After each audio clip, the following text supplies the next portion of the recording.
whatever specialty one may work, one will come across all these kind of clinical conditions, the ECG, and their opinion will be asked like, can you please have a look about this? Can you please guide us? What could be the basic problem with that and all, and how can we help? In fact, so I really think this is very important, and that's why we are trying to deal with this topic over here. So, as the name itself says, the sick sinus syndrome, it actually consists of a group of heart rhythm problems in which we can understand the sinus node, which is the heart's natural pacemaker, doesn't work properly. And we all are very much aware sinus node is the one which tends to not only form but also help for the propagation of the electrical pacemaker, okay, which tends to happen especially in our heart. So there are a lot of problems. So can anyone recall what are the common problems, for example, at least these kind of patients, they do come to us? So for example, what are the clinical symptoms for the presentation, I would say? Please feel free to use the chat box, I would suggest.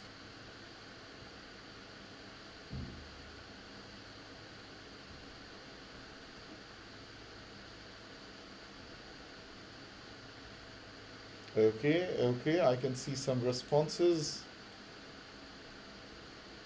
Wonderful. Mm-hmm.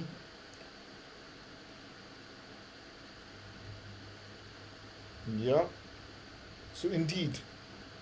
So a few people have already smartly said it to me. The like yes, there will be problems. In fact, in terms of shortness of breath, dizziness, loss of consciousness. Otherwise, a lot of times as lightheadedness can be there as well. A lot of times it could be in the form of uh, dizziness itself, and sometimes there are some atypical presentations as well, in which the patient just said it like was the patient was doing all fine.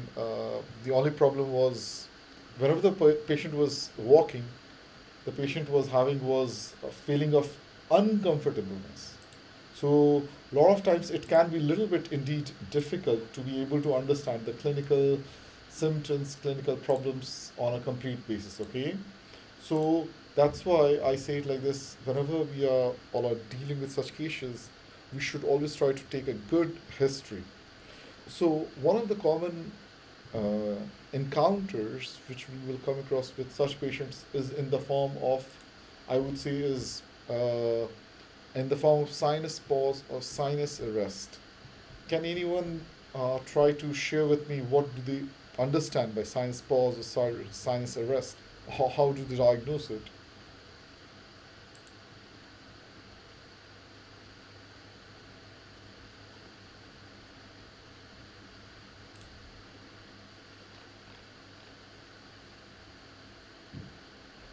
So what do you mean by sinus pause or sinus arrest? Yes.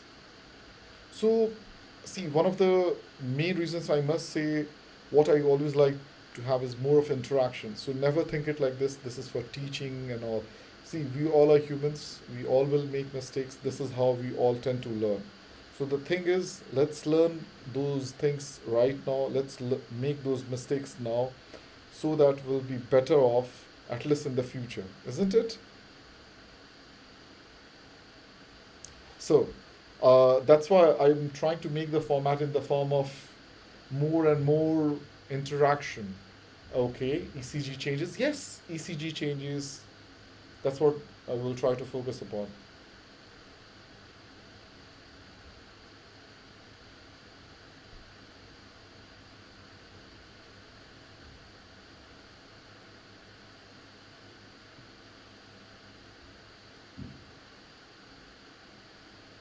Okay, no P waves. Yeah, I got one answer. How about others? What do others think?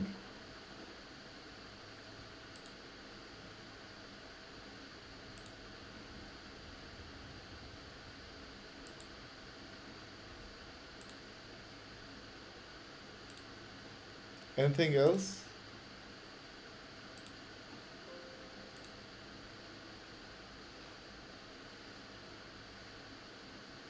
Okay.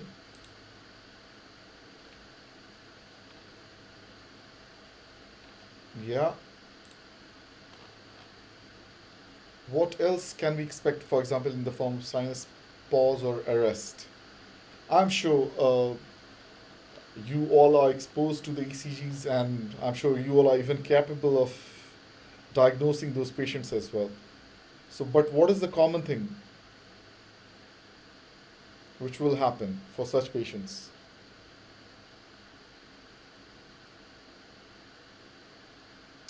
So, what tends to happen is, as someone already said, it is yes, there will be transient absence of the sinus P wave on the ECG, which may last from even two to like few seconds, even going up to several minutes as well. One of the longest one I have seen is up to around 9 minutes sinus pause, and the guy was the only complaint the patient had was dizziness, I would say. So yes, there may be no arithmetical relationship to the basic, the sinus rate, in fact. So does it ring a bell when we see this ECG? Okay, let me try it because I want to give you guys a full picture. Okay, so if we look carefully in this ECG, we can see those PP intervals, RR intervals as well. However, so over here, we notice the PI intervals are fine, right? So this is the double of the PP interval. So this is the P, P. Over here, this is the PQRS T wave, PQRS T wave, PQRS T, and the next P is over here. But what is the difference between this and this over here?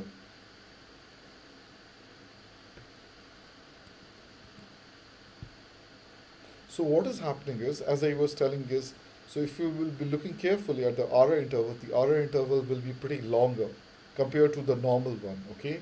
And of course, we notice there's no relationship between the cycle length of the pause and also of the intrinsic sinus rhythm. So the other common rhythm which we all come across is what is the sinus arrhythmia. So in the sinus arrhythmia, as I had already said, it is a lot of times during the inspiration and the expiration as well, the RR intervals may vary. And a lot of times, the small changes in the cycle length will be varying by around up to 120 milliseconds, or in the we can also see it a lot of times in multiples of the PP intervals as well. So, for example, what do we notice in this strip over here?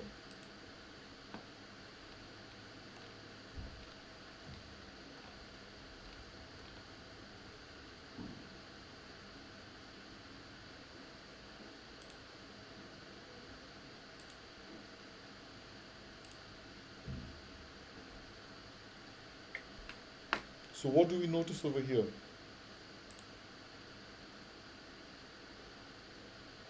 Okay.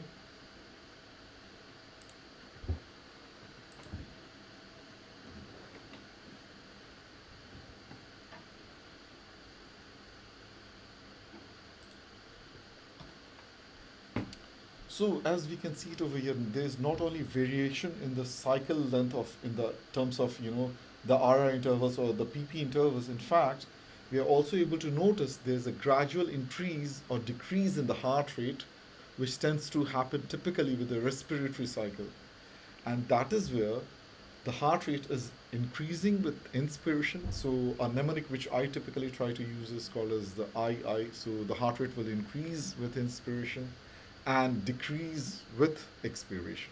Okay? So the other thing as well, there are a lot of other anatomical structures in the heart, which is quite a lot for us to be able to understanding how the conduction is happening in the heart. So one of the important pacemakers, literally the generator of the electrical conduction, tends to happen in the heart from the sinus node, which is more like a subepicardial structure, which is there, I would say, in a simple imagination. If you can imagine the heart in your memory, on the right side on the upper corner. So it is almost pretty close towards the sulcus terminalis, and it has a special cluster of cells which can cause auto depolarization to the rest of the heart as well. And it is such a cell which tends to heavily get affected by the autonomous nervous system as well. So it's a very important thing for everyone to be able to understand what are the genes which is involved for the different components, the different depolarizations which is present. And it's a very important question as well, I must say, which is asked to a lot of the candidates during the different examinations. So this is something very important, but that can be a topic for consideration or to discuss about sometimes later. So as we can see, the sinus node impulse formation and propagation, which is often accompanied by similar abnormalities in the atrium and the conduction system of the heart, it may result in inappropriately slow ventricular rate and long pause at rest during the various stresses. So what happens is a lot of times it can be mild. So if it is mild, of course, so what will happen is the patient may be not so symptomatic. Okay. However, if it is quite a lot, then patient will complain of fatigue, dizziness, confusion, fall, syncope, sometimes even chest pain as well, or the heart failure symptoms and palpitations can also happen. So this is a beautiful diagram. I would really like you to go through this and to be able to understand. So what are the investigations which we all should prescribe or which we all should think for the patient? So one of the important things to keep it in mind for this is like how about the causes for that. So important thing to for us to be able to understand is what are the causes for the bradycardia or even the AV blocks. So we all can understand, for example, the typical causes for the sick sinus syndrome will include the inappropriate sinus bradycardia, SC exit block, sinoatrial exit block. So we will discuss about it again in the coming slides, in fact. And the typical AV blocks, I think you all know about it very well, like the first degree AV block, second degree AV block, third degree AV block, like that. Yeah. So one of the fundamental thing we all should never forget is this electrical conduction system.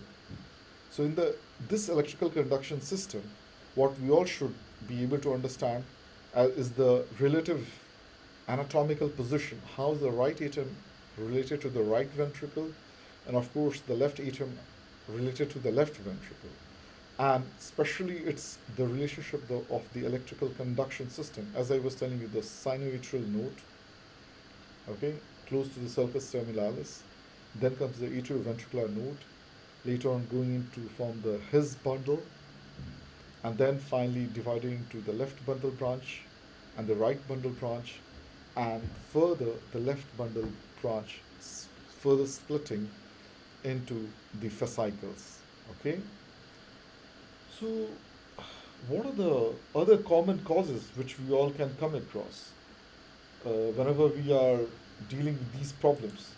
So what tends to happen is, a typical thing is, as I was telling you, so we will come across patients with sinoatrial node dysfunction, in which you will discover there may be inappropriate sinus bradycardia, sometimes the sinoatrial exit block, or even the sinus pause, or what is called as a tachybrady syndrome.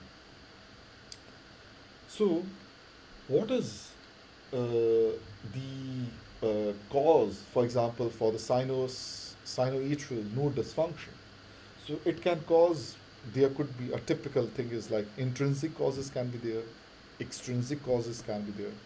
So, intrinsic causes wise, we all are aware that quite a lot of those patients who present to us are there in their old ages. So, idiopathic degenerative diseases could be there, coronary artery disease, cardiomyopathy. So, if you do come across alcoholic cardiomyopathy or postpartum cardiomyopathy, so cardiomyopathies can also lead to such causes. Similarly, like collagen vascular disorders, the scleroderma, or inflammatory process like myocarditis, or or the surgical trauma as well. So, for example, if someone has had a cardiac transplant or some of the cardiac surgeries as well, so then those patients can again have this problem as well. Similarly, the musculoskeletal disorders like the myotonic dystrophy or the congenital heart disease as well. So, for example, if there is a correction, so a lot of times they will be getting stretched as well. So, etiologies wise, there could be quite a lot. And then, similarly, uh, there are intrinsic etiologies. Similarly, there could be extrinsic etiologies as well. Extrinsic etiologies are the one I think if someone is there with the patient, one should try to ask the history for. The history will include for like the medications, someone on beta blockers, calcium channel blockers, or then how about the antiarrhythmic drugs as well? So if someone is having any antiarrhythmic drugs, a lot of times we can come across these patients. So as I had said, it is like a quinidine, flecainide, or amiodarone as well, or sometimes like lithium. And a lot of times we may come across these patients who will be having under the influence of autonomic influence, like the high vagal tone, or the carotid sinus syndrome, or the vasovagal syncope as well. And a lot of times we do come across the problems of electrolyte abnormalities like hyperkalemia, hypercalcemia, or even hypothyroidism as well. So sometimes, can anyone recall what could be the possible causes if we are seeing a patient uh, from our neurology colleagues are the ones who will be calling us that we think there's some, you must put up a pacemaker, put up a temporary pacemaker, there's some problem. Can anyone think of the neurological cause for this?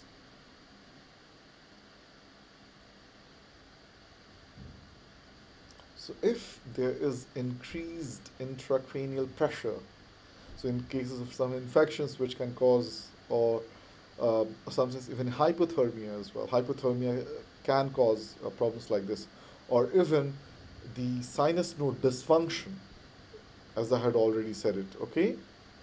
So, a lot of times we come across these patients, we will be seeing that there is an inappropriate sinus bradycardia, or what is called as the chronotropic incompetence. So, what is chronotropic incompetence?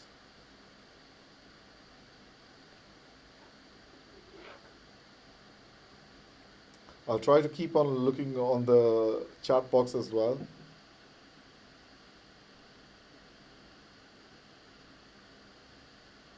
So what happens is there will be bradycardia, of course. So the heart rate will be 60, less than 60, which doesn't increase appropriately with exercise. Okay, and so normally it is usually defined as failure to be able to attain uh, uh, around 80% of the maximal age predicted heart rate. So